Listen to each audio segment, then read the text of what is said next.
And before we get to the closing act, let me do a little speed run of everything else featured. Palia, you lost me at free to play, to be honest. Persona 5 Tactica. Still haven't played Persona 5, so I don't really have anything to add. People like Persona, so I guess that's a good thing though. Myth Force. Conceptually seems interesting. Splatfest. You had one job, Nintendo. You had vanilla and strawberry right there. Why the heck did you go for mint instead of chocolate? Oh. Sucks, but that's probably why. Detective Pikachu returns. Wait, the game didn't actually die? Neat. I swear to God, I swear someone flat out said in an interview somewhere that this game was cancelled. But here it is at the Nintendo Direct. Batman Arkham Trilogy. Zero interest, like dark gritty games aren't really my speed, but I have seen enough gameplay, and I know the reputation of the series, so cool.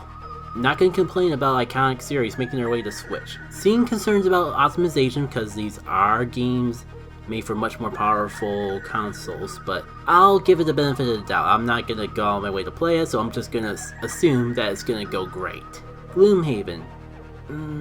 Well, it's a dark game, but at least it's not gritty, full of guns and zombies, so it's got that going for it, and it's got a nice amount of color for the type of game it's gonna be, I suppose. Allegedly, it's based on a hit board game, so there's definitely a fan base out there, and I'm happy for them. Just Dance. Sorry, I'm just never gonna not get enjoyment out of the Just Dance segments. Every time I see Just Dance on the screen, I can't help but laugh. Can't stop thinking about how one game series brings so much fear and agony to the hearts of men just over copyrighted music that'll make YouTube freak out. My condolences to anyone that has to suffer through that, but at least take comfort knowing that you make your viewers happy. Silent Hope. How the heck does this game manage to have literally the plot of every RPG copied and pasted into it, and yet it still somehow looks interesting? Bad props for that alone. Fae Farm. Insert farming RPG meme here, I guess. The Hot Wheel games. Random and definitely not my demographic, but okay. Manic Mechanics. Overcooked formula, but with car repair? I can't say I've heard that one before. Metal Gear Solid Collect. Basically take what I said about the Batman games. Another classic iconic series that I'm personally not interested in picking up, but I'm happy it's coming to the Switch, so it'll be accessible to an even larger amount of players. Vampire Survivors. Hit indie game that I see a lot of my friends fall in love with, so I'm glad it's making its way to the Switch, if only because it seems like the developers well deserve it.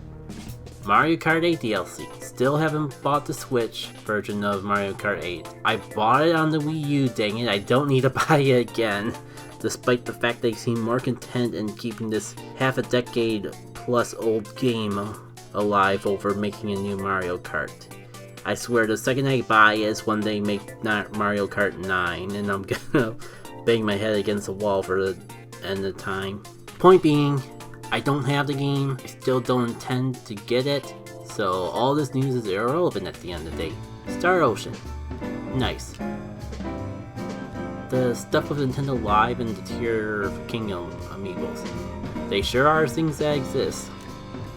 So that takes us to the final game of the Direct, Super Mario Bros. Wonder. Remember that tweet that I mentioned in the beginning of this video of just how I pretty much jinxed all the Mario content by saying there's been no Mario content? This was definitely the nail in that coffin.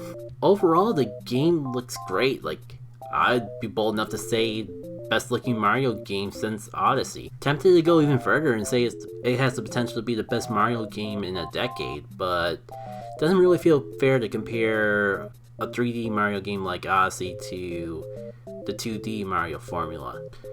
Point being, RIP New Super Mario Bros. Series, long live the new era of 2D Mario. Like, literally my only complaint about this game is the darn talking flower.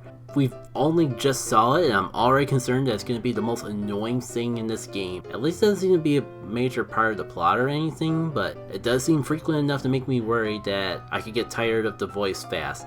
Thinking more about it and rewatching the trailer, it does have some charming moments like, wait, I'll save that more towards the end, but it could be good. I'm more concerned about it being annoying at this point though. Also kinda was hoping that we moved beyond the era of lives. Super Mario Odyssey handled the concept of Mario without any lives so well. I thought they were just gonna carry that over to future Mario games. I don't even think the Bowser Fury side mode had lives. They just replaced the coins with extra power-ups. So that even makes it even more weird they decided to bring lives back. But oh well, it's a Mario game. Lives are never really an issue, which is half of the reason why I'm confused that they exist. But it also means that it doesn't really matter if they exist or don't exist. On to the good stuff though. The moment we got that close-up on Mario, I was sold on the art style. It's got a semi-painted, semi-3D model look. It reminds me a lot of games like Rayman Origins or Rayman Legends. And I think that art style is perfect for a Mario game. Gives it a cartoony, fantasy-like vibe that feels like this was the way that Mario always should have been. And I think between this art style and the little attention to detail that you can see throughout the trailer, really helped distinguish this game from the new Super Mario Bros. Games that preceded it. There's a nice blend of familiar and new enemies. Again, all the fun little attention to details like Mario going into that warp pipe, losing his hat for a millisecond and grabbing it as he's running through, and just him peeking out the other end. Love all the little stuff like that. There's even like minor changes to his running and jumping animations. Again, goes a real long way in distinguishing it from previous Mario games. Something that I kind of felt was an issue with 2D Mario games for a while. And those wacky Dream World sequences that you trigger with the flower, they look like they're going to be a lot of fun. Especially since some of them look like they change up the gameplay temporarily. It's enough to make me even not really worried about the power-ups at all. And man, like they went all out with playable characters in this. Like, people complain about just how basic your character options were for New Super Mario Bros. Not an issue with this game. You got your standard characters like Luigi and the Toads, but then Princess Peach is on screen and it's like, okay, that's cool and all. Kind of been a thing since 3D World, but nice to see them actually bring her back instead of bringing another Toad or something. And then they throw Princess Daisy in the mix, and all the longtime Mario fans pop off because, my god, minus all the spin-offs, and even then she hasn't been around as often as we would like. She's not only in a Mario game proper, but she's playable in it. Count me in for that. Though I think people were so busy getting hyped over Daisy being in the game, they completely overlooked the fact that Yoshi is freaking playable in the game. And that's my underrated moment. Not only you got playable Yoshi, but there's this cool feature where if you're in co-op, Mario can ride Yoshi just like the good old classic days. You bet that I'm excited about that. Also, before I forget, shout out to that random meerkat that's running away from Peach. I think that's probably my favorite enemy in this game so far. I don't know, there's just something so charming about it. And again, we didn't see too much about the power-ups, but I think even if there weren't any power-ups in the game, just everything else that they've shown with this game would be more than enough to carry the game on its own.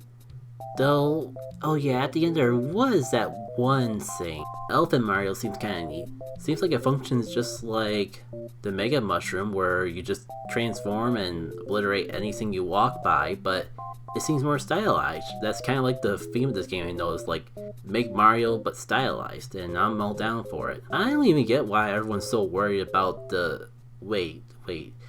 If the elephant thing is a power-up, and there's characters besides Mario, does that mean Daisy and Peach also turn into an elephant?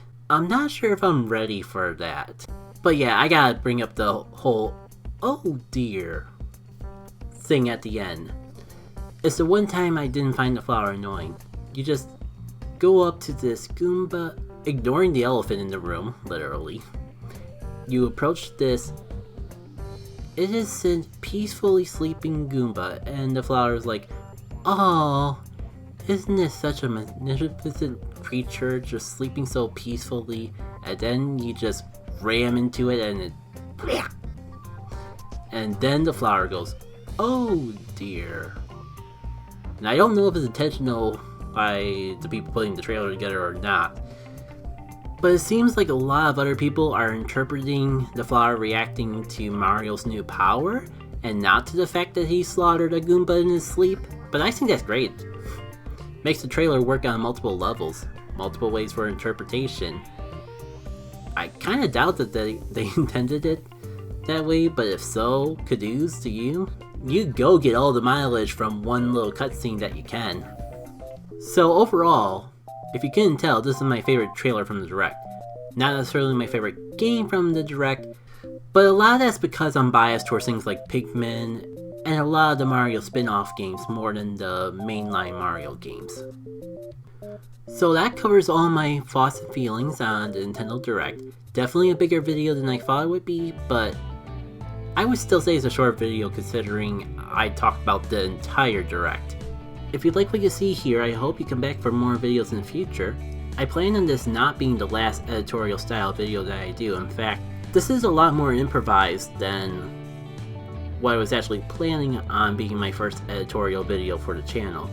Still working on where to fit those in because I am juggling playthroughs and personal projects outside of YouTube in the mix of all of it, and my own job. This is something I'd like to explore more in the future, and if I enjoy it enough, and if the people watching enjoy it enough, would like to find a way to squeeze it into the regular schedule for stuff I upload, even if it's only a once a month thing. So until the next time we meet, take care.